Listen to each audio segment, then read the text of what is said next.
आज हम लोग पढ़ेंगे क्लास 10th के सोशल साइंस के चैप्टर पावर शेयरिंग को। ठीक है, ये सिविक्स का, जिसको हम लोग पॉलिटिकल साइंस भी बोलते हैं, ठीक है, उसका चैप्टर 1 है, first chapter. Clear to everyone? ठीक है, ये जैसा कि हम लोगों ने पढ़ चुका है कि ये इससे भी पूरा सिविक्स से, पूरा बुक से सिविक्स से 20 मार्क्स का आएगा। ठीक है, तो आज हम लोग स्टार्ट करेंगे। सबसे पहला चैप्टर पावर शेयरिंग। ये पावर शेयरिंग और इसके बाद का जो चैप्टर है फेडरलिज्म, वो दोनों चैप्टर एक दूसरे से लिंक है। ठीक है, पावर शेयरिंग नाम से ही पता चल रहा है कि पावर का बंटवारा, पावर को शेयर करना, पावर का बंटवारा करना, यही क्या कहलाएगा? Power sharing. तो पावर शेयरिंग चैप्टर में हम लोग जो पढ़ेंगे, ठीक है, हम लोग स्टार्ट जब चैप्टर करेंगे तो पहले हम लोग दो कंट्री का एग्जांपल लेंगे। एक रहेगा बेल्जियम और दूसरा श्रीलंका। ठीक है, इस दोनों कंट्री में देखेंगे कि स्टार्टिंग में कैसे पावर लोग रखे हुए थे, वहाँ के पॉलिटिकल लीडर्स लोग, या उस कंट्री में कैसे पावर बटा हुआ था, और उसके बाद देखेंगे कि इसको सॉल्व कैसे किया गया, इस कॉन्फ्लिक्ट्स को सॉल्व कैसे किया गया, कहाँ का बेटर तरीका था सॉल्व करने का, ये सब चीज हम लोग समझेंगे। फिर हम लोग देखेंगे need of the power sharing, क्यों, क्या जरूरत है, ये सब हम लोग जानेंगे। पावर शेयरिंग का मतलब है पावर का बंटवारा करना। जैसे कि हर कंट्री में देखते हैं कि सेंट्रल गवर्नमेंट का अलग पावर होता है, स्टेट गवर्नमेंट का अलग पावर होता है। अगर इसको ऊपर पार्लियामेंट्री में देखा जाए तो एग्जीक्यूटिव का अलग होता है, जुडिशरी का अलग होता है, लेजिस्लेटिव का अलग होता है। सबका पावर क्या होता है? अलग अलग होता है। ठीक है, defined by the constitution, constitution में लिखा हुआ रहता है। तो स्टार्ट करें ये चैप्टर, उसके बाद धीरे धीरे करके हम लोग सब कुछ समझते जाएंगे। ठीक है, सबसे पहले हम लोग स्टोरी पढ़ेंगे बेल्जियम का। बेल्जियम एक छोटा सा कंट्री है, कहाँ है? यूरोपियन कॉन्टिनेंट में, यूरोप में। ठीक है, इसका जो लैंड बाउंड्री है, इसका जो बाउंड्री है यानी पड़ोसी मुल्क जो है वो नीदरलैंड है, जर्मनी है, लग्जमबर्ग है। ठीक है, ये तीनों इसका पड़ोसी मुल्क है। अगर बेल्जियम को हम लोग देखें तो हरियाणा से भी छोटा है।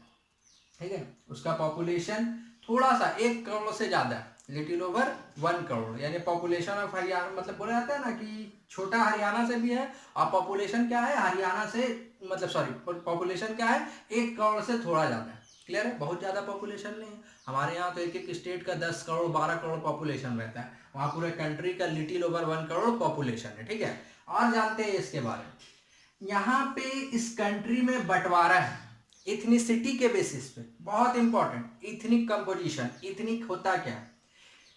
कुछ लोग शेयर्ड कल्चर करते हैं, यानी कॉमन कल्चर को शेयर करते हैं, कि सब एक ही कल्चर को बिलोंग करता है। ठीक है, वो सिमिलर होते हैं फिजिकल में या कल्चरल में, दो या फिर दोनों में। ठीक है, जरूरी नहीं कि एक ही धर्म के हो, लेकिन एक ही कल्चर को या एक ही फिजिकल टाइप का। ठीक है, जैसे यहाँ पे जो इथनिक बंटवारा दिखाया है ना, वो लैंग्वेज के बेसिस पे दिखाया है कि जैसे यहाँ इंडिया का अगर इथनिक कंपोजिशन का बात करें तो हिंदी स्पीकर है, तमिल स्पीकर है, ठीक है, कन्नड़ स्पीकर है, बंगाली स्पीकर, ये इथनिक कंपोजिशन कहलाया है। ठीक है, इवन फेस कट के बेसिस पे भी इथनिक कंपोजिशन होता है ना, किसी का नाक खड़ा हुआ, किसी का नाक छोटा है, तो इस तरीके से फेस कट के बेसिस पे भी इथनिसिटी होता है। लेकिन यहाँ पे जो इथनिसिटी आप लोगों को पढ़ना है वो कौन से बेसिस पे पढ़ना है? लैंग्वेज के बेसिस पे। कौन से बेसिस पे? लैंग्वेज के बेसिस पे। क्लियर है? आगे बढ़ते हैं। ठीक है, तो लैंग्वेज के बेसिस पे इस कंट्री में जो बंटवारा था, तो 59% लोग कौन सा लैंग्वेज बोलते थे? डच। कौन लैंग्वेज बोलते थे? डच लैंग्वेज बोलते थे 59% लोग। और रहते कहाँ थे ये लोग? ये लोग फ्लेमिश रीजन में रहते थे। एक रीजन है, मतलब कहने का मतलब कंट्री का हिस्सा, वो हिस्सा जिसको फ्लेमिश कहा गया, वहां पे कौन लोग रहते थे? डच लोग। और उनका पॉपुलेशन कितना था? इससे 1 करोड़ से ज्यादा में 59%। ठीक है, वलोनिया रीजन में रहते थे फ्रेंच लोग, जिनका पॉपुलेशन था 40%, यानी 40% लोग वलोनिया रीजन में रहते थे, और वो कौन सा लैंग्वेज बोलते थे? French language. एक चीज समझ लेते हैं, बहुत बार सीबीएसई बोला है, पूछा है क्वेश्चन। ठीक है, explain the ethnic composition of Belgium, explain the ethnic composition of Sri Lanka. Ethnic composition पे बहुत बार सीबीएसई क्वेश्चन किया है। ठीक है, इसीलिए इसको एकदम बढ़िया समझेंगे हम लोग। यही इतनी कंपोजिशन है जो पढ़ा रहे। तो 40% फ्रेंच बोलते थे और कहाँ रहते थे? वलोनिया रीजन में। और 1%, जैसे अगर इसको ऐड करें तो 99 हो रहा है, और 1% लोग जर्मन बोला करते थे। एनसीईआरटी बुक में हम लोग देख सकते हैं कि वो लोग आपका ईस्ट के साइड में दिख जाएगा कि वो लोग रहते थे, उसमें मैप दिया हुआ है। क्लियर है? आ रहा बात समझ में?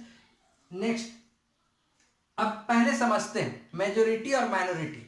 जिनका पॉपुलेशन ज्यादा रहता है वो मेजोरिटी कहलाते हैं, जिनका पॉपुलेशन कम रहता है वो क्या कहलाते हैं? माइनॉरिटी। तो चलिए बताइए यहाँ पे किसका पॉपुलेशन ज्यादा है, डच का या फ्रेंच का? ठीक है, बहुत बढ़िया, डच का पॉपुलेशन ज्यादा है। कितना है? 59%। तो ये क्या होगा? मेजोरिटी में होगा। और इसी तीनों